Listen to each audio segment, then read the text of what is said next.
So this week's a pretty exciting week, if I'm being honest, because we've already had some confirmed information from Sony over on the PlayStation blog about 3 bonus titles that are coming to PlayStation Plus next month with the launch of November's PlayStation Plus titles.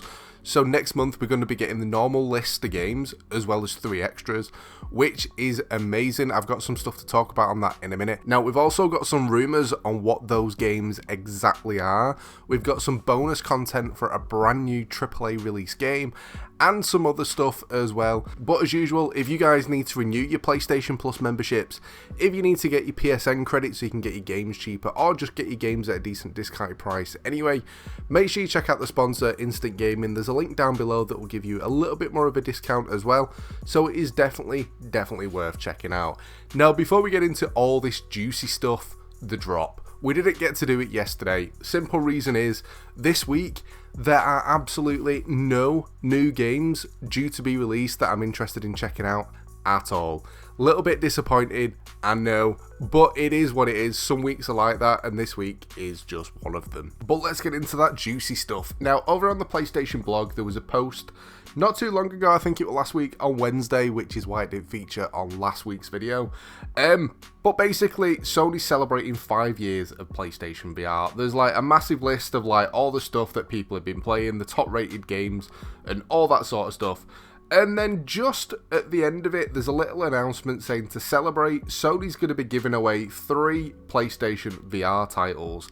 However, to access the games, you need to have an active PlayStation Plus membership. And more information on those games is going to be kind of given when the PlayStation Plus announcement happens, which I think is actually next week, which is absolutely crazy. This month has gone by so fast. It is absolutely unreal. But there isn't any word of exactly what the 3 games they're going to be giving away for VR are, apart from that it does mention the most played VR games. A couple of them are like free. I know Rec Room's one of the free ones that's on there. Beatsaber, everyone knows. VR Worlds is a game that most people got just when they got the console thing anyway. But then there's Skyrim and Resident Evil 7 Biohazard. But there is actually a rumour for what one of those games actually is when it comes to PlayStation VR. Now, obviously, if you've got a PS5, you've got access to a list of games anyway, and Biohazard is one of those games that's sat there waiting for you to play, and it also is possible to play it in VR. So that game is kind of already a free PlayStation Plus game anyway. But the rumour is that Skyrim VR is going to be one of the games that's coming out next month with the PlayStation Plus lineup, which is pretty decent. I'm not going to lie though, Skyrim in VR would make me throw up everywhere. When it comes to VR games, I have to play stuff that's more of an experience, or a game where you can kind of just stand still and play, like Job Simulator style, Beatsaber style, anything where there's a big open world that you have to walk around and explore. You have to travel around massive areas and do loads of other stuff. They tend to make me feel a little bit sick. I mean, I absolutely love the shooting games. The only game that I don't tend to find it with is probably Rec Room in VR, because you can put on the motion sickness stuff that it kind of makes like a massive barrier around your eyes. So it's like you're looking through like a tunnel, if you know what I mean, when you play.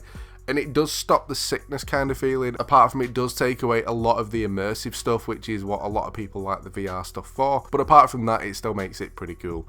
But Skyrim VR being one of the games, I can imagine it anyway, especially since it's in the list of the globally most played VR games. But with the other ones that we haven't mentioned, Beat Saber, I could imagine it coming, I suppose. But we'll talk about that a little bit later. So let's move on anyway.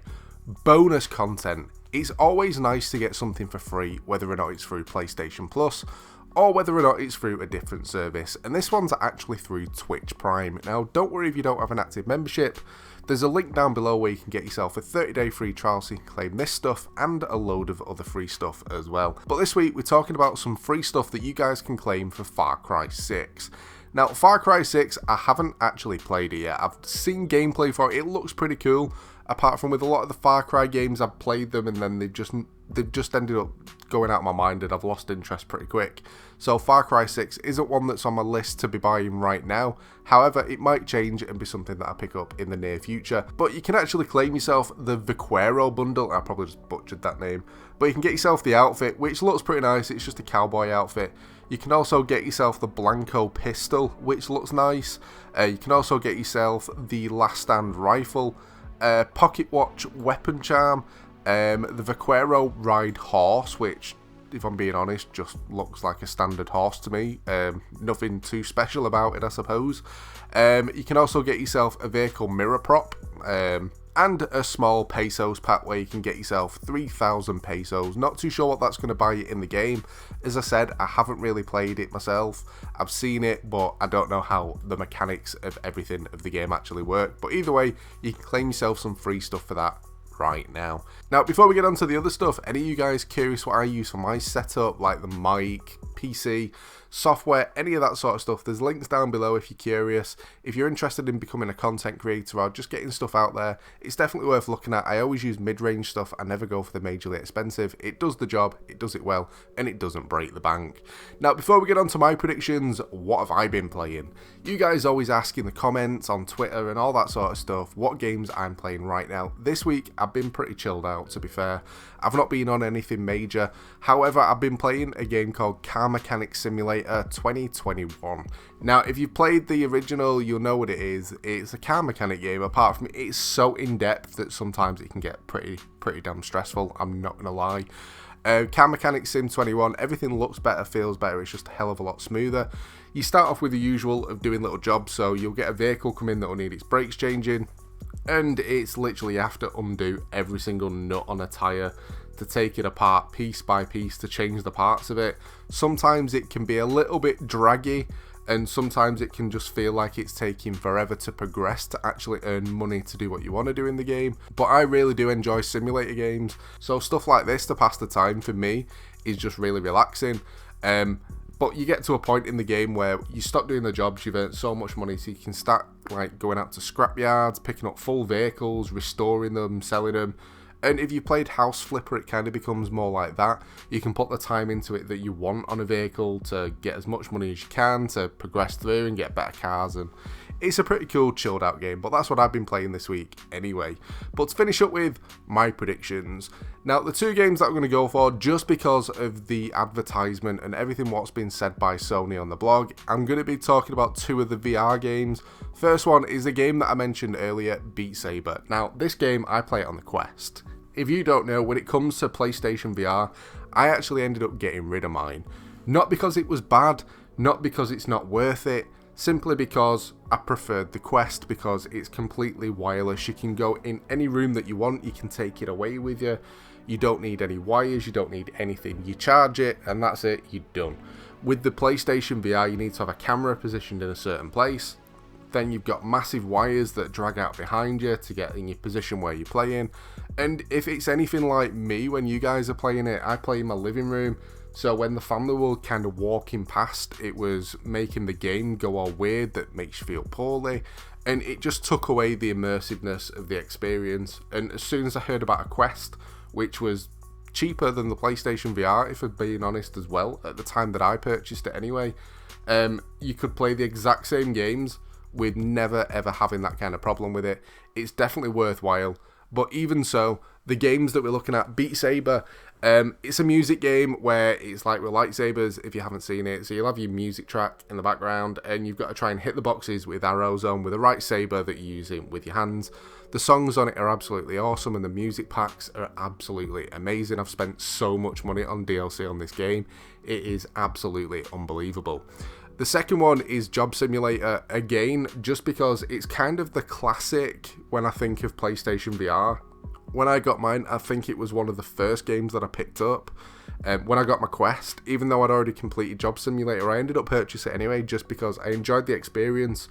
For me, mostly it was throwing things at the robots' heads just to make them say weird, funny stuff. And when you was a chef, just ruining people's food. Not that I'd do that in real life, and I do not condone that, do not do it. But in a game, it's pretty fun to do, just to see how people react. But they're the two games that I'm going to go for. One thing that I will say, anyone that is disappointed by the fact that it's VR kind of week, on this video, and I know a lot of people don't own a PSVR and are going to be like, what's the point? Thing is, if you're planning on picking one up, or if you think you might get one at any point, the best thing to do is always claim this stuff anyway. Add it to your library. Even if you can't play it right now, there's going to be a point where you can play it, and you've already kind of got games sat there waiting for you. Plus, a lot of VR games that are actually out there have compatibility to play them in non-VR. However, one thing that I do have to say is the 3 that I have mentioned today, you do need a VR to play, but some that are out there, you don't. So it's always worth taking a look just to make sure if you get a chance to grab a game for free. But that's pretty much it for this one. Any of the games that I have mentioned today, if you're looking for people to play with, make sure you jump in the Discord. It's a decent chilled out community just to find new people to play with. And when it comes to any other gaming news, it usually gets shared over on my Twitter if I don't make a video on it. But that's pretty much it for this one. I hope you've enjoyed the video. If you have, a like would be awesome. Don't forget to subscribe as well if you're new to the channel. But thanks for watching, guys, and I'll catch you next time.